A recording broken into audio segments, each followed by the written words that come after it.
నమస్తేనా? నమస్తే. మీ పేరు? ప్రతాప్ నాయక్. జూబ్లీస్ లో 11 ఎన్నికలు జరుగుతున్నాయి. ఎవరు గెలిస్తే బాగుంటది? 3 పార్టీలు కూడా చాలా హోరీగా ఎవరు క్యాంపెయినింగ్ వాళ్ళు చేస్తున్నారు. ఎవరు గెలుస్తున్నారు? చూడండి, నవీన్ యాదవ్ ప్రచార హోరు మీరు చూస్తున్నారు. ప్రచారంలో బీజేపీ బీఆర్ఎస్ ఇప్పటికీ వెనుకబడి ఉంది. క్యాండిడేట్లు ఎవరు ముందుకు రావటం లేదు. ప్లస్ నేను ఒక ప్రశ్న మిమ్మల్ని సూటిగా అడగదలుచుకున్నా. బీసీకి మేము వ్యతిరేకం కాదు అని బీఆర్ఎస్ బీజేపీ అంటుంది. మరి ఏ బీసీకైనా బీఆర్ఎస్ బీజేపీ టికెట్ ఇచ్చిందా? ఇయ్యలేదు. ఇప్పుడు మేము బీఆర్ఎస్ కి బీసీకి టికెట్ ఇస్తే మీకంత అసూయ ఎందుకు?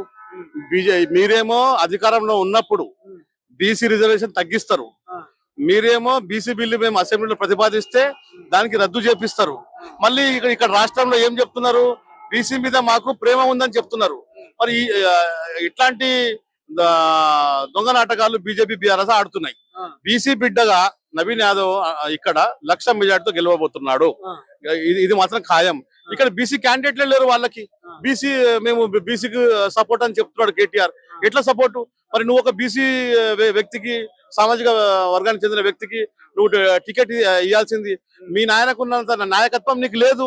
నువ్వు అమెరికాలో చదువుకొని వచ్చినావు, ఇక్కడ రాజకీయ గురించి ఏమి తెలియదు. మరి మేము బీసీకి ఇచ్చినప్పుడు నువ్వు కూడా బీసీకి ఇవ్వాలి కదా. అప్పుడు పోటీ ఇంకా బాగుంటాడేమో. మాకు అసలు ఎవరు పోటీయే లేరు ఇక్కడ. బీజేపీ బీఆర్ఎస్ మాకు అసలు పోటీయే కాదు.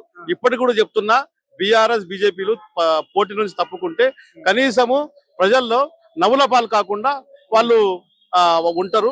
మా నవీన్ యాదవ్ అన్న బీసీ బిడ్డ ఇక్కడ తప్పకుండా 1,00,000 మెజార్టీతో గెలవబోతున్నారు. నవీన్ రౌడీ షీటర్, రౌడీని గెలిపించాలా, రౌడీ రాజకీయాల్లోకి రావాలంటూ ఉన్నారు. కేసీఆర్ కూడా మాట్లాడారు, గత ఎమ్మెల్యే ఎల్బీ నగర్ ఎమ్మెల్యే కూడా మాట్లాడారు. మరి దీన్ని ఎలా చూడొచ్చు? మరి చూడండి, ప్రచార రథం కల్పించినప్పుడు మా శ్రీశైలం అన్న మీకు మీకు రౌడీగా కనిపించలేదా?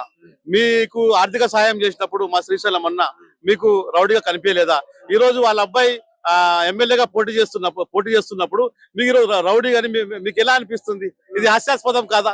మీరు ప్రచార రథం కొన్నప్పుడు మరి మీకు రౌడీ ఏమనిపించలేదా? తప్పండి. ఒక బీసీ బిడ్డకు టికెట్ ఇస్తే ఈ దొరలకు కడుపు మంట. బీసీ ఎదగొద్దు. బీసీలో 28% ఉంటే 14% కుదించారు.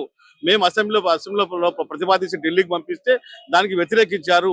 ఈ బీఆర్ఎస్ బీజేపీలు దొంగ పార్టీలు, బీసీలకు వ్యతిరేకం. నేను జూబ్లీస్ ప్రజలకు ఒకటే విజ్ఞప్తి చేస్తున్నా. నిజంగా రౌడీజం గురించి మాట్లాడాల్సి వస్తే గతంలో మాగంటి ఎంతో మంది నాయకులను, కార్యకర్తలను గతంలో ఆయన కొట్టడం జరిగింది.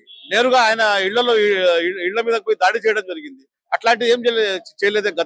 గత 10 ఏళ్లుగా మా నవీన్ యాదవ్ ప్రజల్లో ఉన్నాడు. ఓడినా గెలిచినా ప్రజల్లో ఉన్నాడు. ఆయన లీడర్ గా దీనికి ఇదే సాక్ష్యం.